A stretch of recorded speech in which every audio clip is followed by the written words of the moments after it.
की अहमियत कन्नड़ जुबान में दावत देते हैं। अब्दुल्ला यासीन देसाई को वो तशरीफ लाएं और अपना प्रोग्राम पेश करें।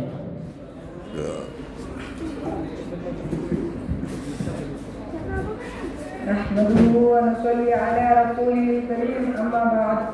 ಮಾನ್ಯ ಗುರುಗಳೇ, ಪ್ರೀತಿಯ ಸ್ನೇಹಿತರೆ, ಇಲ್ಲಿ ಆಗಮಿಸಿರುವ ಎಲ್ಲ ಅತಿಥಿಗಳೇ ಮತ್ತು ನನ್ನ ಸಹಪಾಠಿಗಳೇ, ಎಲ್ಲರಿಗೂ ಅಸ್ಸಲಾಮು ಅಲೈಕುಂ ವ ರಹಮತುಲ್ಲಾಹಿ ವ ಬರಕಾತುಹು.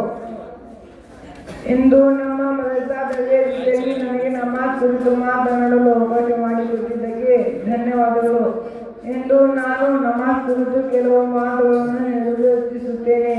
ನಮಾಜ್ ಇಸ್ಲಾಮಿನ ಎರಡನೇ ಸ್ತರವಿದ್ದು ಅಲ್ಲಾಹ್ ಮತ್ತು ನಮ್ಮ ನಡುವಿನ ಮೇಲೆ ಸಂಪರ್ಕವಾಗಿದ್ದು ದಿನಕ್ಕೆ 5 ಬಾರಿ ನಮಾಜ್ ಮಾಡುವುದು ಪ್ರತಿಯೊಬ್ಬ ಮುಸ್ಲಿಮನ ಮೇಲಿನ ಕರ್ತವ್ಯವಾಗಿದೆ.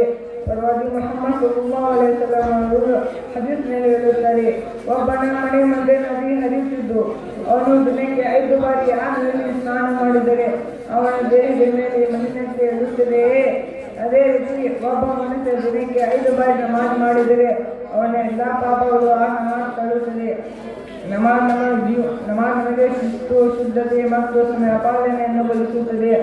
ನಮಾಜ್ ಮಾಡುವ ಮೊದಲು ನಾವು ಅಜು ಮಾಡುತ್ತೇವೆ.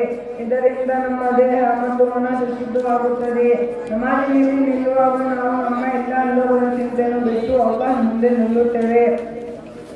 ನಮಾಜ್ ನಮ್ಮ ಜೀವನವನ್ನು ಸರಿದಾರಿಗೆ ತರುತ್ತದೆ. ಅದು ನಮಗೆ ಕೆಟ್ಟ ಕೆಲಸಗಳಿಂದ ದೂರವಿಡುತ್ತದೆ ಮತ್ತು ಸತ್ಯ, ಅಸಹನೆ ಹಾಗೂ ಅನನ್ಯಗೊಳಿಸುತ್ತದೆ. ನಾವು ಸರದಾದಲ್ಲಿ ನಾವು ತಲೆ ಬಾಗುವಾಗ ಅಹಂಕಾರ ನಮ್ಮ ಹೃದಯದಿಂದ ದೂರವಾಗುತ್ತದೆ. ಪ್ರೀತಿಯ ಸರದಲ್ಲಿ ನಮಾಜ್ ನಮ್ಮ ಜೀವನದ ಅವಿಭಾಜ್ಯ ಅಂಗವಾದಲ್ಲಿ ಸಮಯಕ್ಕೆ ಸರಿಯಾಗಿ ನಮಾಜ್ ಮಾಡಿ ಅದರ ಮಹತ್ವವನ್ನು ಇತರರಿಗೆ ತೋರಿಸೋಣ.